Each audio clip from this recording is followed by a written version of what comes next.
है everyone, welcome back to our YouTube channel study with Humaira. मैं हूं हुमैरा और आज की इस वीडियो में हम पढ़ने वाले हैं क्लास 10th का पॉलिटिकल साइंस की बुक से चैप्टर नंबर 1 जिसका नाम है सत्ता की साझेदारी। तो भाई चैप्टर को स्टार्ट करने से पहले मैं आपको बता देती हूँ कि ये जो चैप्टर है ये आपका फर्स्ट टर्म में चैप्टर आने वाला है और ये जो चैप्टर है टोटली MCQs होगा। तो MCQs करने के लिए आपको चैप्टर की समरी पता होनी चाहिए, तो इसलिए मैंने आपको जो है ये चैप्टर की समरी की वीडियो आपको प्रोवाइड करा दी है। ठीक है, तो आप इस वीडियो को पूरा एंड तक देखिए तभी आपको ये चैप्टर समझ में आने वाला है। तो सबसे पहले सत्ता की साझेदारी में मैं आपको बता दूं कि ये जो चैप्टर है सत्ता की साझेदारी, इसके ये जो मैंने नोट्स है पूरे तैयार कर लिए हैं और इसके जो नोट्स आपको इंस्टाग्राम पे मिल जाएंगे। स्टडी विद हुमैरा इंस्टाग्राम की आईडी है, अगर आपको नहीं मिले तो आपको डिस्क्रिप्शन में लिंक मिल जाएगा। ठीक है, इस इंस्टाग्राम पे जाकर आप इसके नोट्स को पढ़ सकते हैं, प्रिंट आउट निकाल सकते हैं, जैसे मर्जी आप उसको कर सकते हैं। ठीक है, तो सबसे पहली बात आती है सत्ता। सत्ता क्या है? तो सत्ता क्या है? सत्ता का मतलब होता है शासन।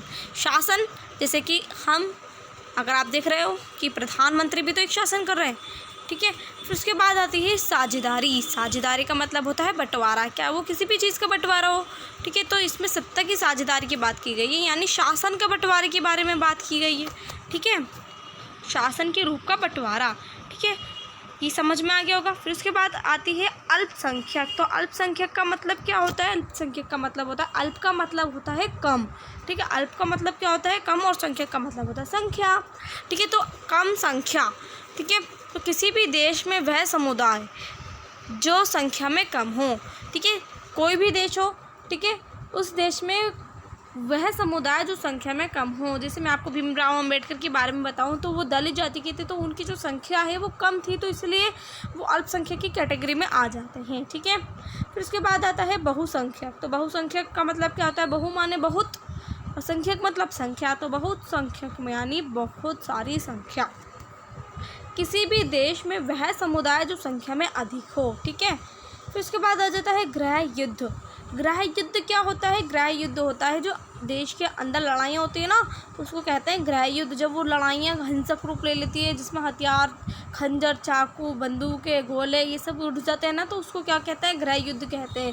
किसी देश के विभिन्न समुदायों के बीच, अलग अलग समुदायों के बीच अगर अलग अलग समुदायों के बीच हो जाता है ना युद्ध, जैसे हिंदू में या मुसलमान में या भाषा के आधार पर, ठीक है, तो किसी के भी आधार पर ही अगर युद्ध होता है और वो अगर हिंसक रूप ले लेता है तो उसको क्या बोलते हैं? उसको बोलते हैं गृह युद्ध। फिर उसके बाद आता है लोकतंत्र। तो लोकतंत्र क्या होता है? लोकतंत्र का मतलब होता है लोगों का शासन लोगों के ही द्वारा।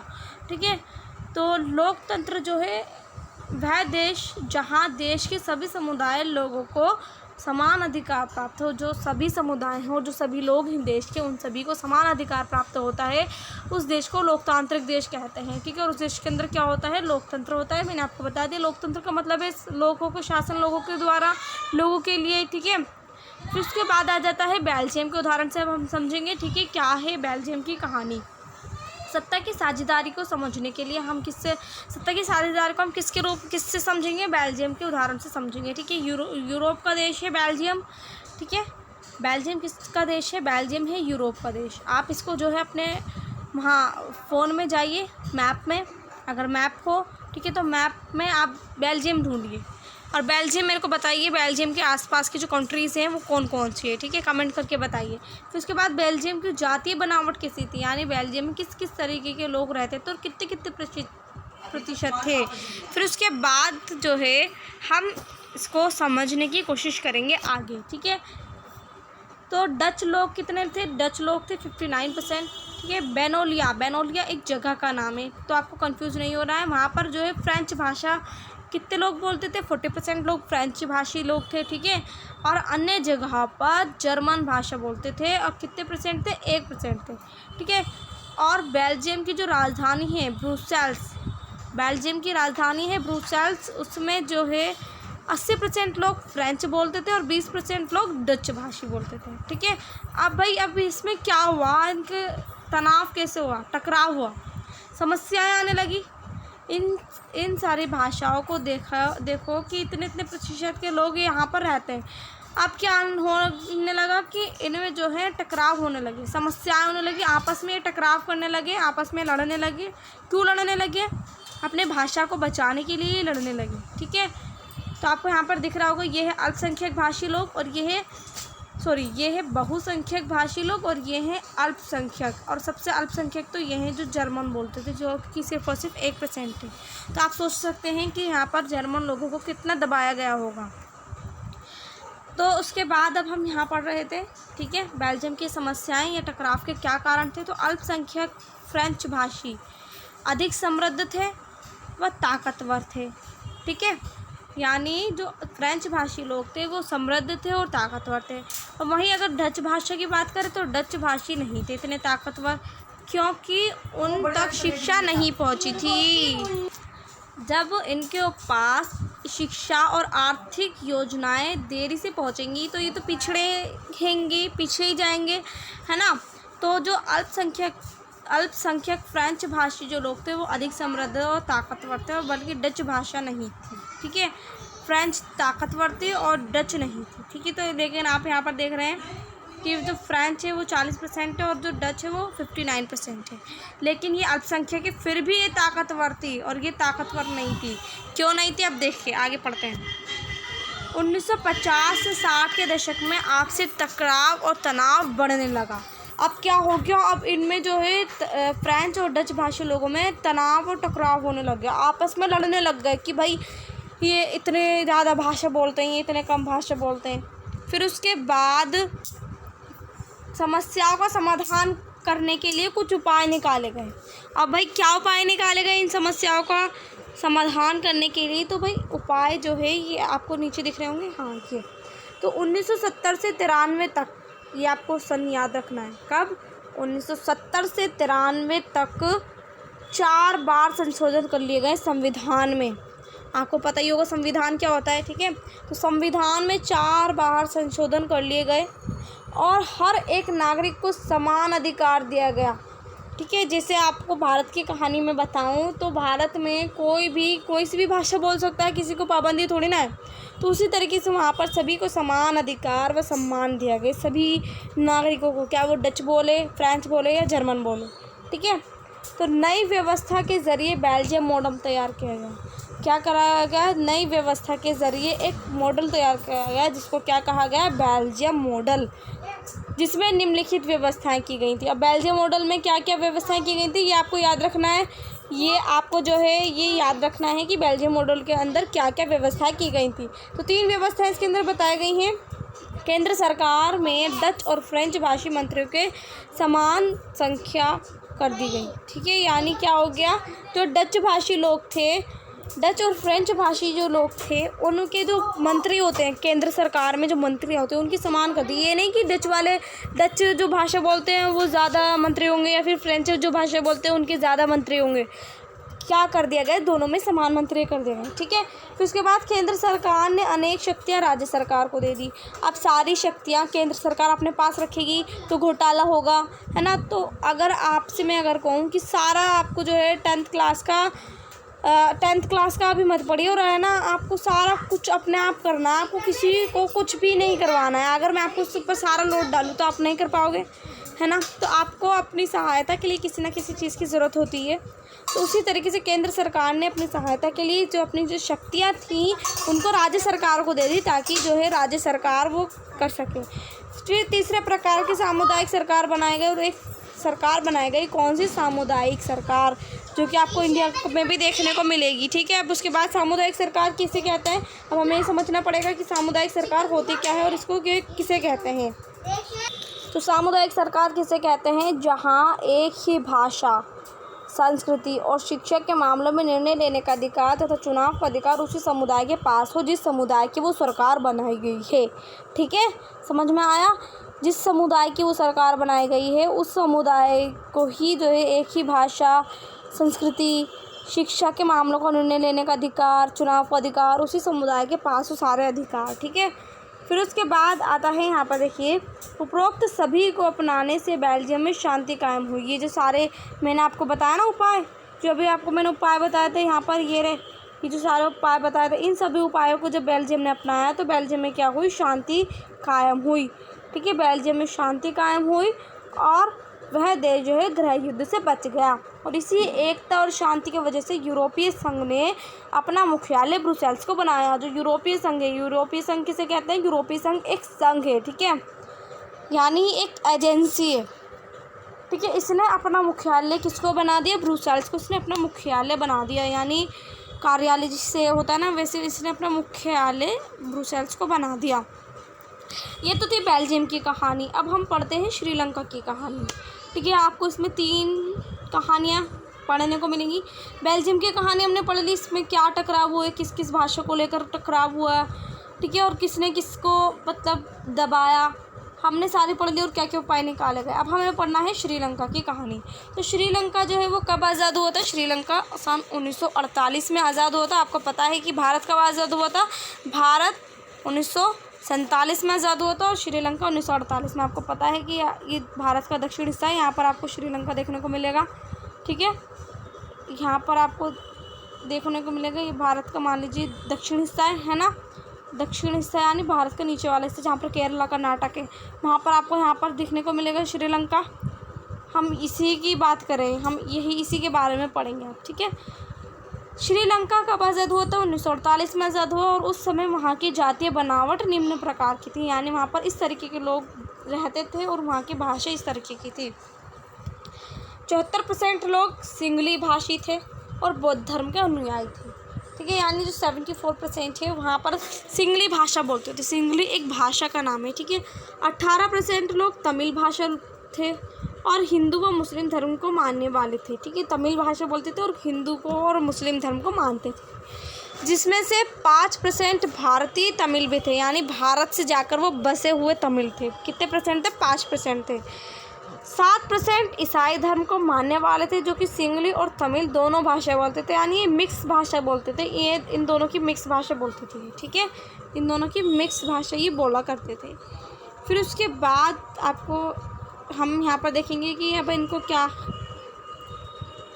श्रीलंका में अल्पसंख्यकों की इच्छा आवश्यकताओं की अनदेखी करते हुए बहुसंख्यकवाद को अपनाया गया, यानी श्रीलंका में अल्पसंख्यकों की जो इच्छा है, उनकी आवश्यकताओं की उनको मतलब देखा ही नहीं, यानी अल्पसंख्यकों को क्या करा गया, दबाया गया, ठीक है, और बहुसंख्यकवाद को अपनाया गया। यानी जो अल्पसंख्यक थे, यहाँ पर आपको दिख रहे होंगे अल्पसंख्यक, आपको कौन से है, ये जो मिक्स भाषा बोला करते थे, ठीक है, और ये जो तमिल भाषी थे, ये तमिल भाषी लोग जो थे अल्पसंख्यक थे, तो इनको दबाया गया, और जो सिंगली लोग थे, जो 74% भाषी लोग थे, उनको जो है अपनाया गया, ठीक है, यानी उनको अपनाया गया।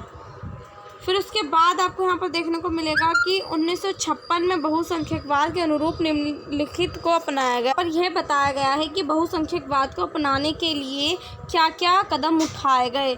तो जो है सिंगली बहुसंख्यक थे, मैंने आपको बताया था, तो सिंगली जो है भाषा को राजभाषा घोषित कर दिया गया है कि भाई जो सिंगली भाषा है वो राजभाषा है, यानी राष्ट्र की ही भाषा है, ठीक है। और जो सिंगली है, सिंगली भाषियों को सरकारी नौकरी और विश्वविद्यालय प्रवेश में प्राथमिकता दी जाएगी, यानी सबसे पहले जो यूनिवर्सिटीज़ हैं, जो सरकारी नौकरियां हैं, उसमें सबसे पहले नौकरी किसको दी जाएगी, सिंगली लोगों को दी जाएगी, सिंगली लोगों को एडमिशन दिया जाएगा, ठीक है। सरकार द्वारा बौद्ध धर्म को संरक्षण एवं बढ़ावा दिया गया, क्योंकि सिंगली लोग जो है वो बौद्ध धर्म के थे, मैंने आपको ऊपर बताया था, अभी सिंगली लोग बौद्ध धर्म के थे, तो ये जो बौद्ध धर्म के थे, बौद्ध धर्म को संरक्षण दिया गया, संरक्षण यानी बौद्ध धर्म का बचाव किया गया, ताकि आगे पीढ़ी तक करा जा सके इनका अनुसरण, ठीक है। फिर उसके बाद बहुसंख्यकवाद का परिणाम क्या हुआ, जब बहुसंख्यकवाद अपना लिया गया उसके बाद क्या हुआ, इसका परिणाम क्या हुआ, तो भाई भेदभाव तो हो गई, क्योंकि मैंने आपको बताया तमिल भाषी लोग भी थे, उनको दबाया गया, बल्कि सिंगली को क्यों बढ़ावा दिया गया, दोनों को समान अधिकार थे,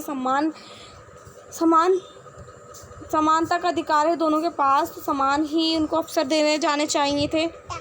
तो क्या होने लग गया, भेदभावपूर्ण निर्णय से तमिलों में नाराज़गी और बढ़ गई, तो भाई बढ़ेगी ही, क्योंकि सिंगली जो है वो तो बहुसंख्यक है और उनको बढ़ावा दे दिया गया, और जो अल्पसंख्यक तो उनको पीछे ही कर दिया गया। अब इन्होंने क्या करना शुरू कर दिया, अब इन्होंने जो है अपना विरोध करना शुरू कर दिया, ठीक है।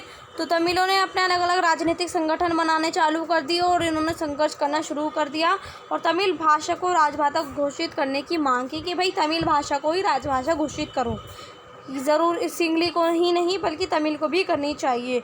सरकारी नौकरी और विश्वविद्यालयों में प्रवेश पाने के समान अवसर देने की मांग की कि भाई हमें समान अवसर चाहिए, जिस प्रकार उनको जो सिंगली लोग हैं उनको समान अवसर दिए गए हैं, उनको सबसे प्राथमिकता दी गई है, हमारे को भी प्राथमिकता दी जानी चाहिए। अलग तमिल सरकार की मांग की कि जो अलग तमिल सरकार हमें बनानी है, अलग तमिल सरकार बनाई जाए। और ये जो है इसको क्या कहा जाता है, तमिल ईलम। 1980 में बनी थी नई सरकार थी तमिल ईलम, ठीक है, ये आपको याद रखना है। 1980 में तमिल ईलम एक नई सरकार बनी थी। सिंगली और तमिल भाषी लोगों के बीच टकराव में गृह युद्ध का रूप ले लिया। अब क्या हो गया, इन दोनों में टकराव हो गया, लड़ाई दंगे फसाद होने लग गए और इन्होंने किसका रूप ले लिया, गृह युद्ध का रूप ले लिया। परिणाम क्या हुआ, परिणाम स्वरूप लाखों लोग मारे गए और लाखों लोगों ने को अन्य देशों में शरणार्थी बनना पड़ा। यानी वो ये जो देश था इनका श्रीलंका, उसको छोड़कर वो भाग गए, ठीक है। फिर उसके बाद आपको यहाँ पर देखने का मिल रहा होगा, उपरोक्त दोनों देशों के उदाहरण से स्पष्ट है। हमने अभी 2 देश के बारे में पढ़ा, एक बेल्जियम के बारे में और एक श्रीलंका के बारे में, ठीक है। तो उपरोक्त दोनों देशों के उदाहरण से स्पष्ट है कि टकराव की कम संभावना केवल सत्ता की साझेदारी से ही संभव है। यानी जब अगर हम सत्ता की साझेदारी कर दें, यानी शक्तियों का बंटवारा कर दें, तो टकराव जो है वो कम होंगे, ठीक है। यानी सारी पावर जो है एक ही इंसान लेके ना बैठ जाए, बल्कि उस पावर का बंटवारा कर दें, ठीक है। तो इसीलिए सत्ता की साझेदारी को क्या कहा जाता है, लोकतंत्र की आत्मा कहा गया है, अथवा लोकतंत्र के लिए सत्ता की साझेदारी आवश्यक है, ठीक है। तो ये आपको समझ में आ गया होगा। अब हमें पढ़ना है सत्ता की साझेदारी के विभिन्न रूप। तो अलग अलग रूप होते हैं सत्ता की साझेदारी के। तो इसमें जो सबसे पहला रूप बताया गया है वो है सत्ता का क्षैतिज वितरण। वितरण का मतलब क्या होता है, वितरण का मतलब होता है बंटवारा। तो कार्यपालिका, विधायिका, न्यायपालिका इस क्षेत्र वितरण को नियंत्रण एवं संतुलन व्यवस्था भी कहा जाता है। क्या कहा जाता है, इसको संतुलन व्यवस्था या फिर नियंत्रण व्यवस्था कहा जाता है, क्योंकि सत्ता के ये तीनों अंग एक दूसरे पर नियंत्रण रखते हैं, ठीक है। फिर उसके बाद आता है सत्ता का ऊर्ध्वाकार वितरण। यानी सत्ता का देखिए, केंद्र सरकार, राज्य सरकार, स्थानीय सरकार। यानी जो केंद्र सरकार पहले नंबर पर आ जाती थी, फिर राज्य सरकार, फिर स्थानीय सरकार। तो इन जो तीनों स्तर हैं, ये क्या हैं, ये तीनों स्तर हैं, ठीक है। स्तरों के सरकारों के बीच सत्ता का बंटवारा संविधान के अनुसार होता है। किसके अनुसार होता है, संविधान के अनुसार होता है। विभिन्न सामाजिक समूहों के बीच सत्ता का वितरण, यानी सामाजिक जो समूह हैं, ठीक है, उनके बीच सत्ता का वितरण कैसे होता है। जैसे बेल्जियम में सामुदायिक सरकार और भारत में आरक्षित चुनाव क्षेत्रों के माध्यम से सत्ता का वितरण होता है, ठीक है। अभी हमने बेल्जियम की कहानी पढ़ी, तो इसमें बेल्जियम के बारे में बता दिया कि फिर उसके बाद विभिन्न दल व हित समूह व आंदोलन, अलग अलग दल और अलग अलग हित जो होते हैं, हित समूह जो होते हैं और आंदोलन होते हैं। तो भाई राजनीतिक दल और दबाव समूह सत्ता पक्ष से प्रश्न पूछकर नियंत्रण रखते हैं। जो राजनीतिक दल होते हैं, जैसे आम आदमी पार्टी का झाड़ू है, ठीक है, मतलब आप दल का नाम, ठीक है। जैसे बीजेपी क्या है, एक दल है, ठीक है, एक दल है, इनका दल कौन सा है, कमल, ठीक है। तो वैसे ही दल और दबाव समूह सत्ता पक्ष से क्या करते हैं, प्रश्न पूछते हैं और पूछकर नियंत्रण रखते हैं। जनता के हित में दबाव बनाकर विभिन्न समितियां सरकार को सुझाव देती हैं। क्या करती हैं, जनता से वो सवाल पूछती हैं और उनके जो है समितियां बनाती है और उनको सरकार को सुझाव देती है कि ये जनता की समस्या है, इनका इस तरीके से सुझाव हो सकता है, और अनियंत्रित होने से रोकती है, ठीक है, अनियंत्रित होने से रोकती है।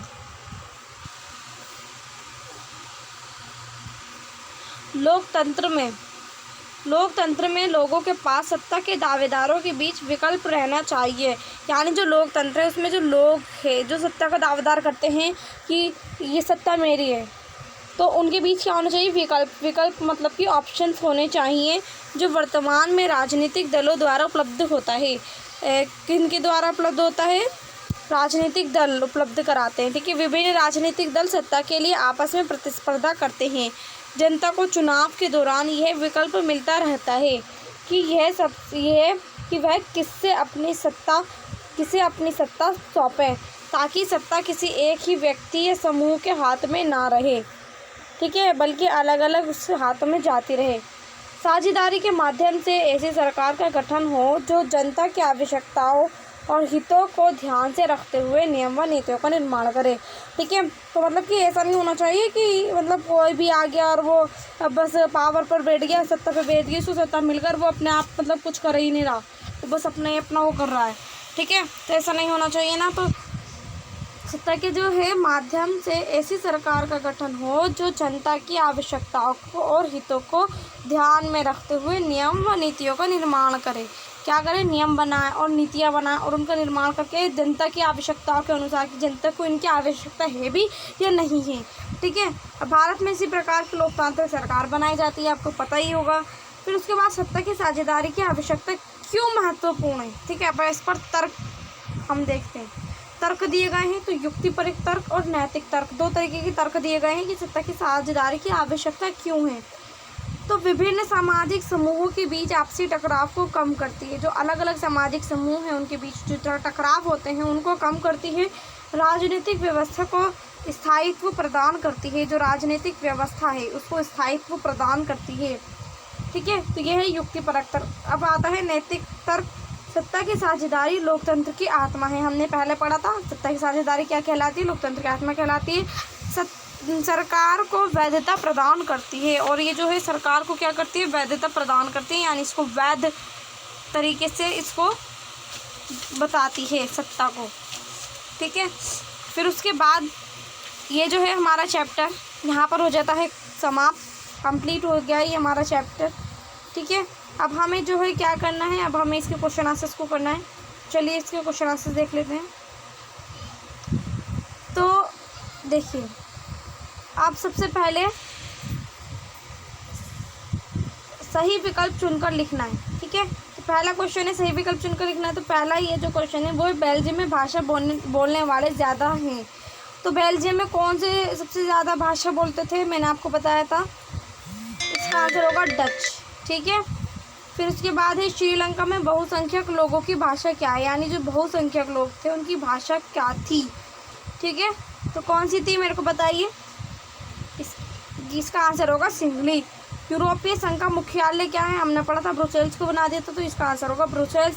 श्रीलंका में सिंगली भाषा को राज्य भाषा का दर्जा दिया गया। तो कब दिया गया था राजभाषा को दर्जा, 1948 को। क्योंकि 1948 में श्रीलंका आज़ाद हुआ था। ठीक है, तो उसके बाद आ जाता है यहाँ पर रिक्त स्थानों को भरो, पूरा करो।